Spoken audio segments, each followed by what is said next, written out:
How you doing, guys? Welcome to the Fit for 90 podcast. I'm your host, Cameron Bandel, footballer and strength and conditioning coach. Today, I want to strip back all the bullshit on nutrition and get back to what actually matters for football performance, because I'm seeing so much rubbish on Instagram, on TikTok, on how to eat, and I don't think it's helping footballers to fuel themselves the right way. I think a lot of what we see online is very much focused around trying to get into very, very good shape for aesthetics and just looking good.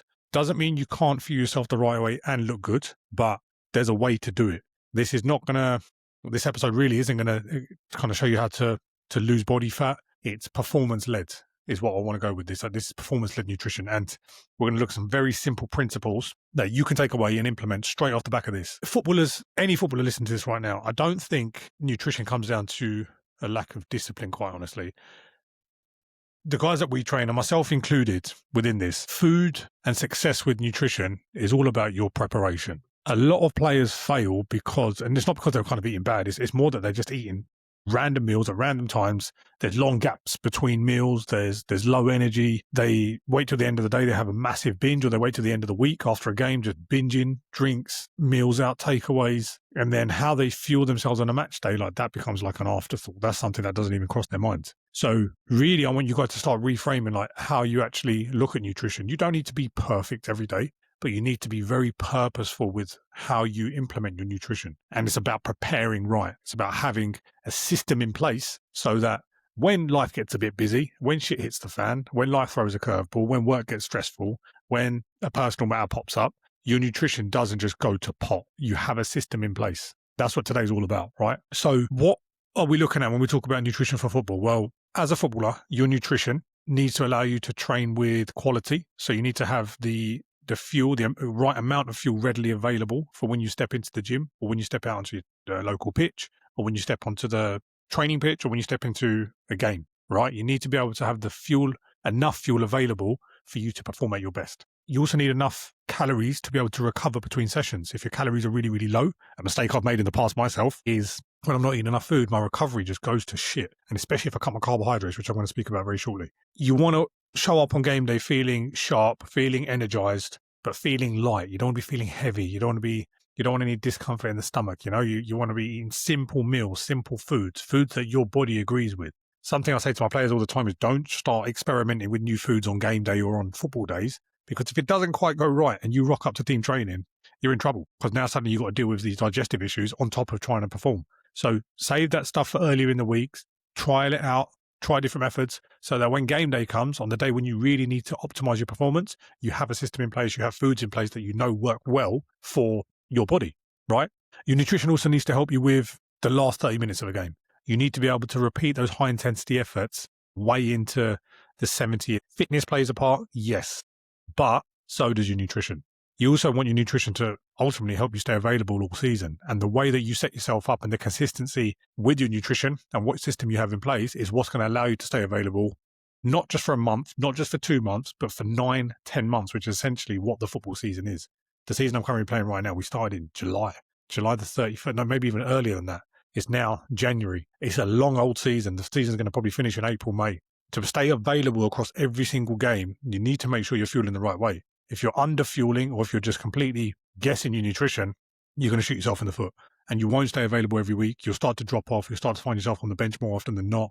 You might start picking up niggles. You can avoid that just by fueling the right way. Of course, training is an important part of this, but nutrition plays a huge, huge role in how you perform. So if your food doesn't support performance right now, that's what we're here to change, okay?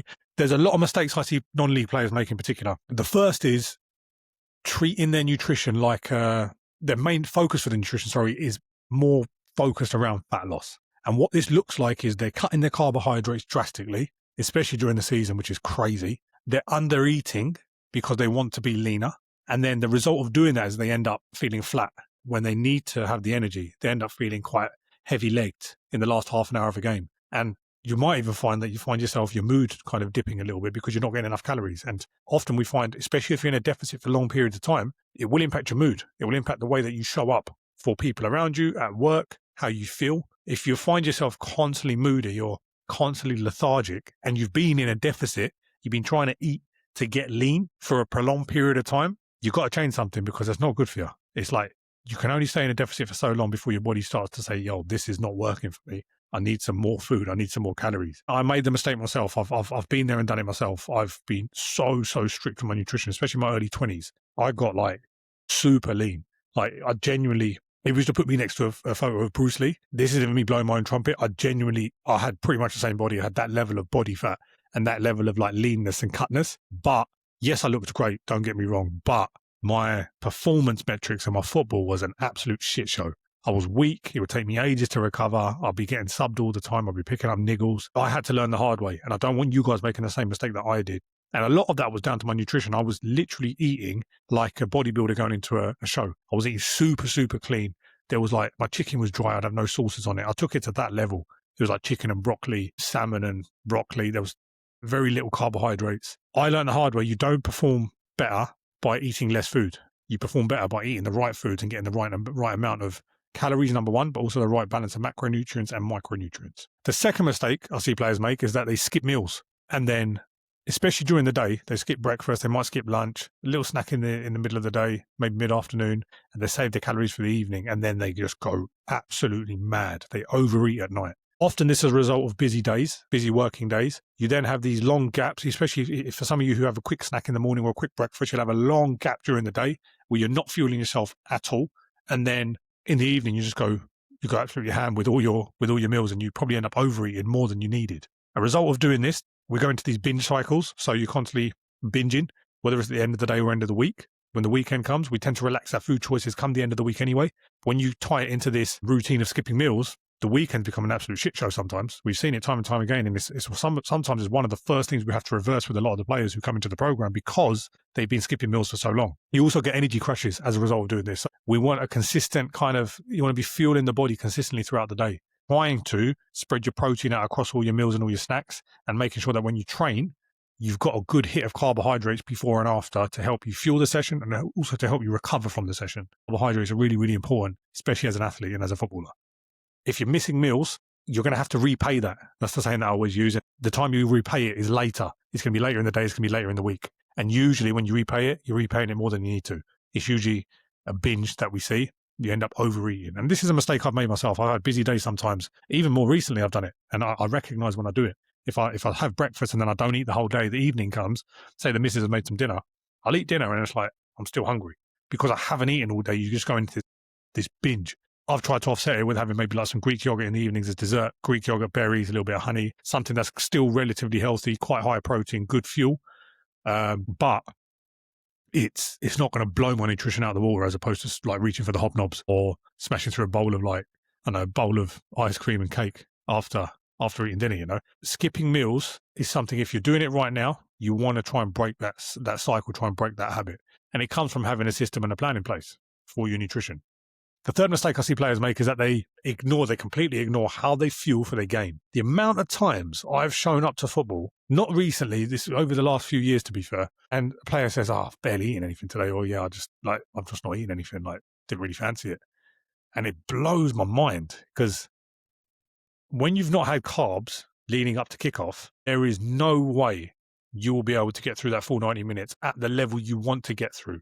And do you want to get through it at there's no way you're going to be able to get through that at optimal energy levels to optimize your performance. There is going to be a drop off in performance. Even if you play well, you might still be winging it at the moment. Even if you play well, there is a level that you could go to. There's a level above you could go to if you start fueling yourself the right way. What I would recommend is making sure you've got the same foods every game day. Build a routine, find what works for you. This is something we do with our players actually. It's Friday, the 23rd, at the time of recording this. What we're doing for a lot of players for tomorrow, for game day, Saturday game day, is looking at what's worked well the last few weeks in terms of their nutrition and their energy levels. Where have they played well? And then we've replicated that, and we're replicating it tomorrow to ensure that when they show up, they are fueled and ready to go. And I always say success leaves clues. Find a routine that works. Find the foods that your body agrees with. Find foods that you like eating. That's an important part of it as well. If you if you enjoy doing something, you're much more likely to stick to it, right? Find what works and then replicate it.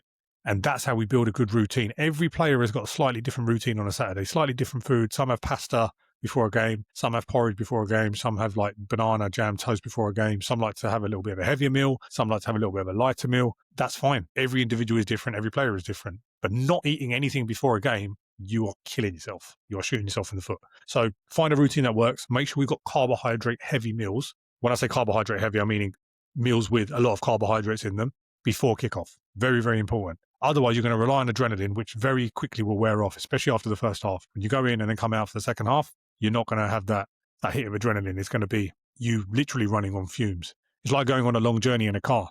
You want to fill it up with fuel, right? If you're not eating before a game, it's like not filling that car up, or it's like filling it half up if you're not eating enough before a game. At some point, that car's going to stop. It's not going to perform because it's not got enough fuel. That's the same as your body. Same on a match day. Game day is when you express everything you've done through the week. When your fitness gets expressed, when your nutrition gets expressed, it's the time for you to go and show what you can do. But if your nutrition is an absolute shit show through the week, that will also get expressed on game day, especially before a game you're not eating. So that is one of the biggest ones. And if it's you at the moment who's listening to this and you're not eating before games, change it. Start with a carb-heavy meal, porridge in the morning with banana and honey. Follow it up with some jam and toast. Get some carbs in. I can guarantee if you give yourself enough digestion time, you will show up to football much more energized. The fourth mistake we see players make is they overthink supplements. They start chasing protein powders and electrolytes and creatine. To be fair, they're all very, very good supplements, don't get me wrong, but they use the supplements to fix poor habits. Supplements are not going to help you if you've got a bad structure in place and if you're not getting the majority of your calories and your nutrients from whole foods. Fix the whole food first. The supplements are called supplements for a reason. They're there to supplement your whole food diet.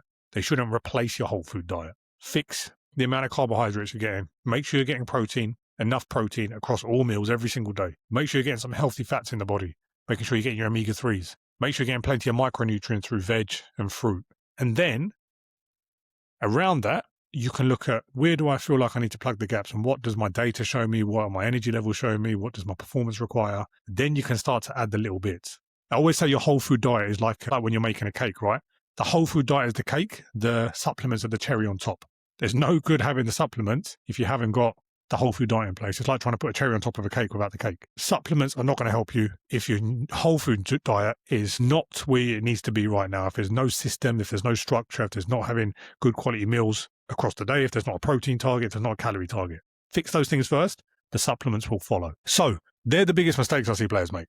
Now, there's certain principles, which I'm going to run through now, that can actually help you to improve your performance. All right? There's no numbers to this. There's no meal plans. It's just what works and why it works, right? Number one, and probably a bit of a cliche, but it works, is being consistent is much better, and it's going to be much more beneficial than just eating clean for the sake of eating clean. What does consistency look like in practice? Well, it means regular meals throughout the week, every single day, breakfast, lunch, dinner, pre-workout, post-workout, regular meals. Having a predictable intake is also very important. The way that I do this is in MyFitnessPal, which is a calorie tracking app if you don't use that already. Within there, I actually plan my meal for the next day, and I use that as a menu for when I wake up in the morning. For example, tomorrow I've got a game. So today I'll put in my breakfast, my snacks, which is going to be like my pre-match meal, and then probably what I'm going to eat after, right? I've planned that today. When I wake up in the morning, I use it as a menu. For breakfast, I've got this. For my snacks, pre-match, I've got this. For dinner, I've got this. And I leave a little bit of flexibility sometimes, especially on game day, to just add a few treats in because I can get away with it because I've just played a game, right? But I've got a predictable intake for tomorrow. I know exactly what I'm eating. You can do this on any given day. When you do it throughout the week, it allows you to have those stable energy. We are creatures of habit. Our body likes routine. We like rhythm, right? And this allows us to create a really good routine and a good rhythm. So being consistent is so important. And the way to build the consistency is through regular meals and predictable intake. You don't need to be eating super clean all the time because quite honestly, eating clean is very restrictive. And at some point, you're going to hit a point where it's like, you can't keep it up. So create a meal plan where you enjoy the food you're eating, because that will help you to be more consistent and it won't feel like you're on a diet or a nutrition plan. And then make sure you're consistent with your efforts and plan ahead. Planning ahead is really, really important. The second principle, which I think would be really, really beneficial for you guys to take away, is that actually carbs are not the enemy. Carbs are so important as footballers, as athletes. They're going to support intensity. They're going to support recovery. They're going to support your mood. They're going to support your decision making on and off the pitch. If the carbs are too low for a prolonged period of time, your output is going to be low. It is as simple as that. The things that you can achieve on a football pitch will be capped because of your lack of fuel, lack of carbohydrates. So carbs are your fuel, your primary fuel source when you're on the football pitch. You'll see a lot of posts on Instagram on TikTok, on social media, that look at carbohydrates as the enemy and say, listen, you need to be having a high fat, high protein diet. We see it a lot nowadays, people eating off chopping boards and things like that. Protein's important, yes. Everyone should be hitting a protein target every single day. Fats are important, yes. Healthy fats, avocados, olive oils, salmon, great omega-3s, right? But we aren't here to just look good. We're here to perform. And to perform, you need carbohydrates. You need to make sure you're getting enough carbohydrates. If you want to get leaner, then it's about how many calories you are consuming on a daily basis over a prolonged period of time. And if you're consistently burning slightly more calories than you're consuming, you will get leaner, you start to burn body fat. You don't want that deficit to be too big because it can impact energy levels and it can impact recovery. And also you risk losing lean muscle mass, right?